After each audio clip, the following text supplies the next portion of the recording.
Hi guys, welcome to another episode of the Own Your Ship podcast.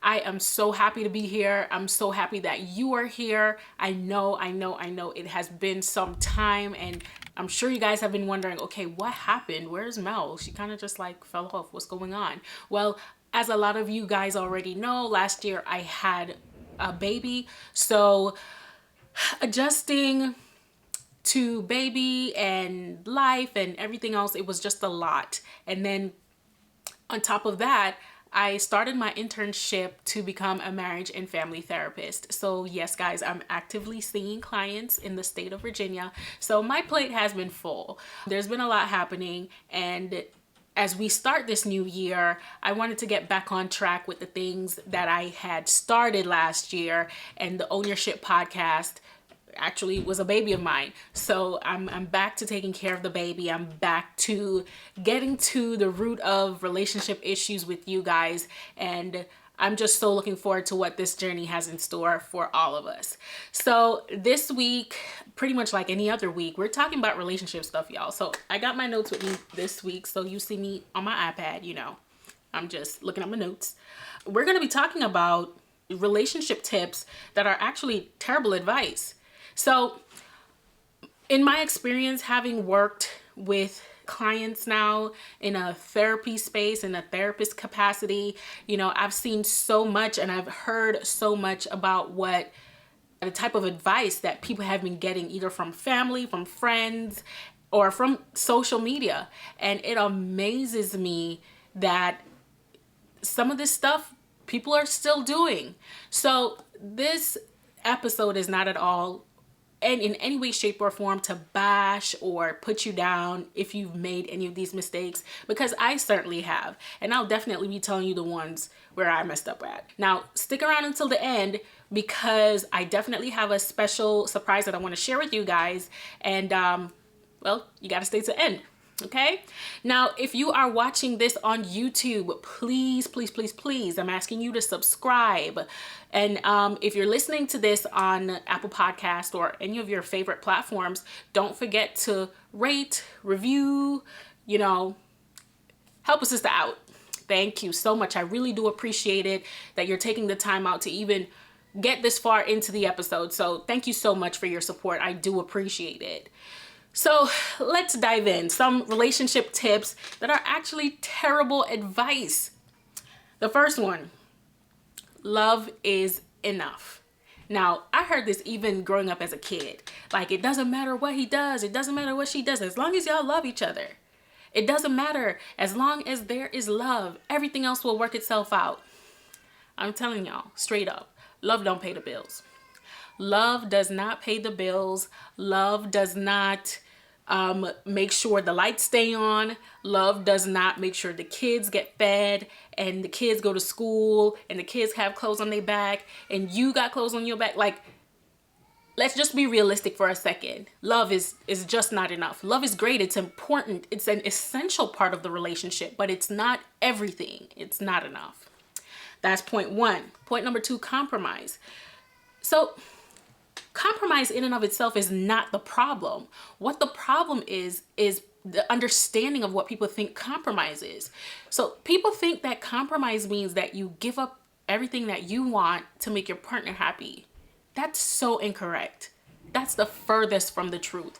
Compromise is about give and take. The both of you have to be willing to give and take. Okay? Now, it's fair. Everybody has their set of values and their goals and their ideals that they're not willing to compromise. And that's fine. It's good to have set values that you are not willing to change at all.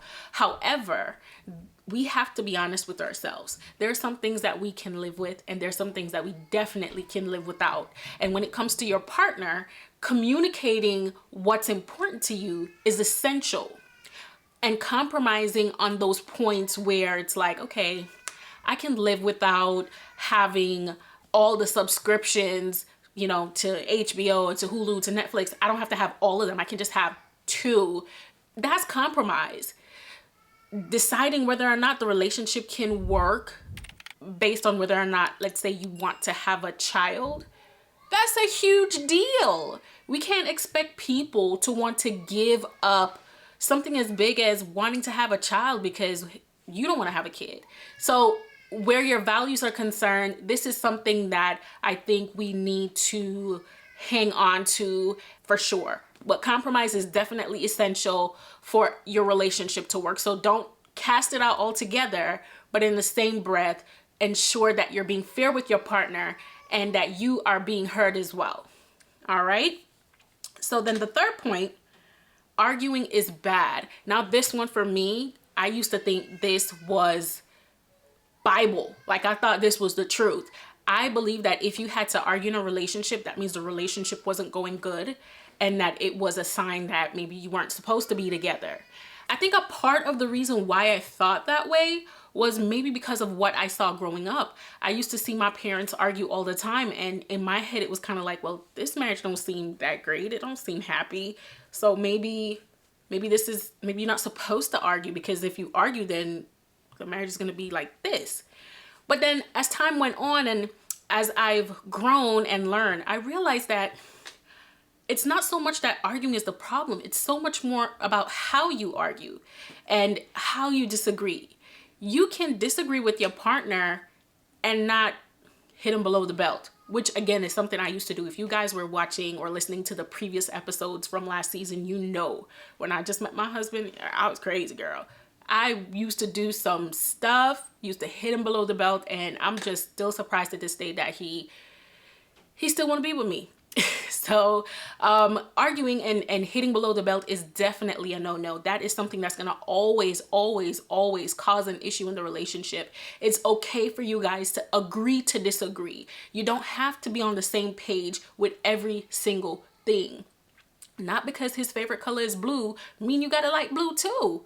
You know, I think a lot of people have lost their independence within their relationship. The mindset sometimes is that we all have to do the same thing and be the same way and like the same things in order for the relationship to work. And if not, we're just going to argue and fight and quarrel. No, that's not the reality. I think when we learn how to express our feelings, and, you know, we'll talk about communication a little more later. When you learn how to talk to each other, when you learn how to express yourself respectfully and to the point and not point the finger and blame, it makes every other part of the relationship so much easier to work through. So that's that. Now this next point, I gotta tell you, I think a part of this I heard in the church growing up. I think I might have heard it in the church. I think there is a scripture in the Bible where I think it's loosely based on, but the next point is never go to bed angry. I think there's a scripture in the Bible that talks about not letting the sun set on your anger, and it was interpreted to mean, well, you're not supposed to go to bed angry. Now, I disagree with this wholeheartedly, because not everyone knows how to regulate their emotions while they're in the heat of something that's unpleasant. And I'm human. I know there are times I make mistakes, but I know myself, and I know that if something triggers me really well, in order for me to not blow up, I gotta walk away. So when they say don't go to bed angry, my mindset is kind of like, well, if I don't go to bed, or if I don't separate myself from the situation right now, I might end up doing or saying something that will cause even more damage, or might cause damage that cannot be repaired at all. So my advice and what I've been teaching clients is that if you get to the place where you believe that you need a break, ask for it. And you know what? Most couples already do this. Most couples already say, yo, I can't talk about this right now. I gotta take a break. You know, I gotta go. Where we mess up as couples is that we don't set a time to revisit this conversation so we can rectify it. So instead of just saying, you know what, I need a break, I need to take a step away from this, we need to follow that up with, can we talk about this tomorrow when I get home from work? Can we talk about this, you know, after I get back from the gym? Can we talk about this once we put the kids to sleep? We have to be deliberate in how we set time apart to handle issues, because again, relationships are not perfect. So if you're thinking that it's just gonna be the honeymoon phase and we're gonna be holding hands all the time and lovey-dovey and kissy face, that's not reality, you know? And I would recommend to Stop watching those shows that make you think that that's normal and that's reality, because it's not. You're two different individuals. You're gonna have different likes, wants, needs, requests, and there are times when those ideologies are gonna clash. That's fine. Again, it boils down to how you deal with it. Take that time apart. And when I say apart, I'm not saying you need to go leave the house and, go hook up with nobody. No, I'm not telling you to leave the relationship. I'm just saying take a break from the situation.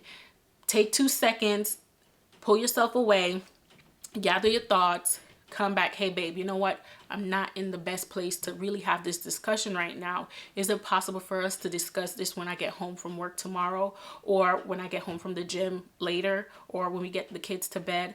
I really just feel like I'm not in a place where I can regulate my emotions properly. So can you just give me some time to get my thoughts together? Now, I know some people are probably thinking, what if they say no? That's fine. They're entitled to say no, but you still have the opportunity to walk away. Walk away. Walk away. So that's that point, guys. Now, this one, I used to hear this next point so many times, and I really had to do some research to debunk this. And I think I used to talk about it a lot last year as well. It was all over my social media. At the time, people would always say, relationships, it's 50-50. It's 50-50. That is probably the biggest load of bull that I've ever heard as it pertains to relationships.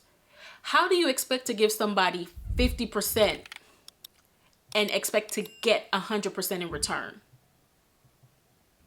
Make it make sense. You can't reap what you don't sow. So if you're giving 50% and you expect to get more than 50% back, I would suggest you get back to the drawing board, because your math is wrong. Give 100% every time. And it's going to be hard. I tell my couples, I tell my clients, getting up every morning and being in a relationship with someone is like deliberately saying out loud, I'm making a commitment to try at this thing again. Every day is a new day with new opportunities, new obstacles, and it's up to you to willingly take on that challenge and say, today, I'm going to do this again. I'm going to fight for this again. I'm going to work with this again. Okay? So think about this when you decide how much percentage you're going to give in a relationship. Always do your best to give 100. And don't get me wrong. There are going to be times where it's just not going to be in you. There are going to be times where the most you can give is 80. There are going to be times where the most you can even do is maybe even 60. But the reality is, if you're consistent with your 100, during the times when it falls short, your partner is going to be there to help pick up the slack. Now, that's not an everyday thing, but it's more so because you've been consistent with giving it. And I know I'm going to hear it. Melissa, how can you say that? What if I'm always giving and they're not giving? And you know me already. And I talk about it on this podcast all the time. The more time you spend focusing on what they're doing is the less time you have to focus on what it is that you need to be doing. We like to point our fingers to talk about what our partner is or isn't doing in the relationship, when we don't realize that there's always room for improvement with us. The way I see it is, even if your relationship doesn't work out, you should be able to walk away being a better version of yourself. Working on yourself, personal development is always priority. You can't be a good wife, a good girlfriend, a good sister, a good mom, a good whatever it is if you're not good to yourself. So in many ways, yourself comes first. And yes, it sounds selfish, but sometimes you need to be selfish in order to be able to help the people around you. Okay? Cool. You on the same page still? Cool. So it's so funny that the next point is always put your partner first. I was literally just talking about being selfish. I used to always hear growing up, when you get into a relationship, when you get married, you should always put the needs of your husband first. And I'm only speaking about this from the perspective of a woman. We were kind of taught as women, especially in the church, we were to be submissive to our husband. Ooh, that word. It's so triggering just because so many people use it incorrectly and they don't fully understand what it means. The mindset is like, if you tell me to jump, I should ask how high. Like, that's not what it means, but we'll get into that later. And to be honest, there is another podcast episode that I did. I'll probably link it somewhere around here if you're watching on YouTube. And you could go back and listen to that. It was with a guest of mine, Jannard Moore. He broke that down amazingly about submission and marriage. Ugh, y'all have to check that out. It really was good. It really was good.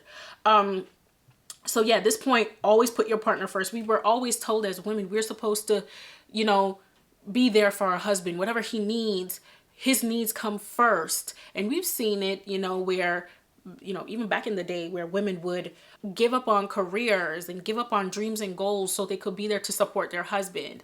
Now, if that's your choice and that's what you want to do, cool. But if that's not where you're at, I would never recommend someone give up everything that they've wanted to do and work towards because it didn't coincide with their partner's goals and dreams. Like, for example, I use myself as an example.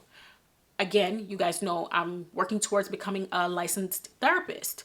My husband's goals don't have nothing to do with therapy or relationships or nothing like that.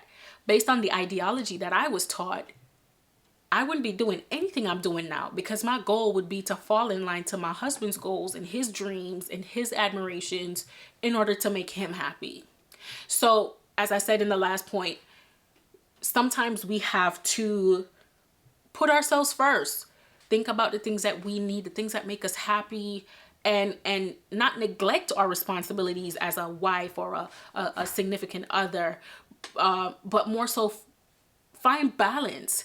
Find the balance between working on being a better you and enjoying the things you do and being a great support system for your significant other. So there's that. So to briefly go over everything again, we have the love is enough. We know that's a myth. Love is not enough. Love does not pay the bills. We know that. Compromise does not mean you get to give up on everything that you've ever wanted or everything you've worked for just so your partner can be happy. Arguing is bad. Okay, listen. As long as y'all not hitting below the belt, it's always good to be able to air out your disagreements with each other.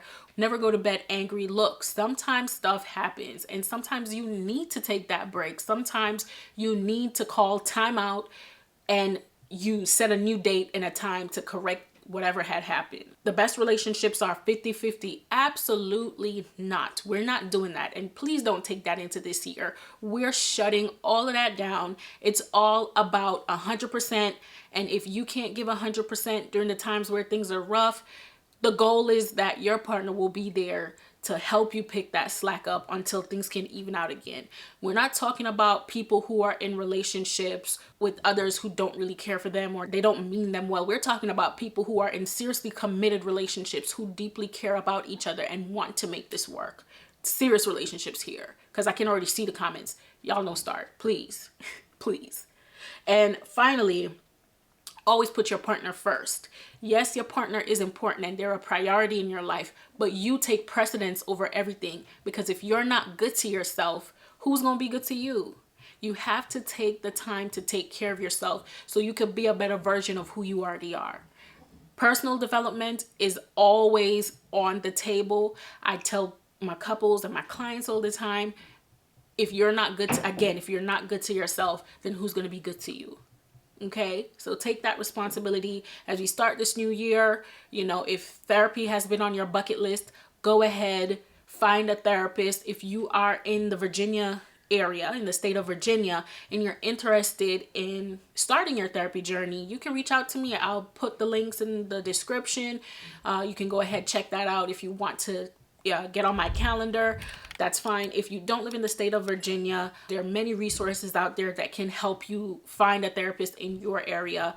Now, I also want to let you guys know, I do believe in tools. I do believe that tools help couples become better in their relationship. I do believe that tools help you kind of like grow and evolve into being a better version of who you want to be. And with that being said, I wrote a book. So while I was gone, I did a thing.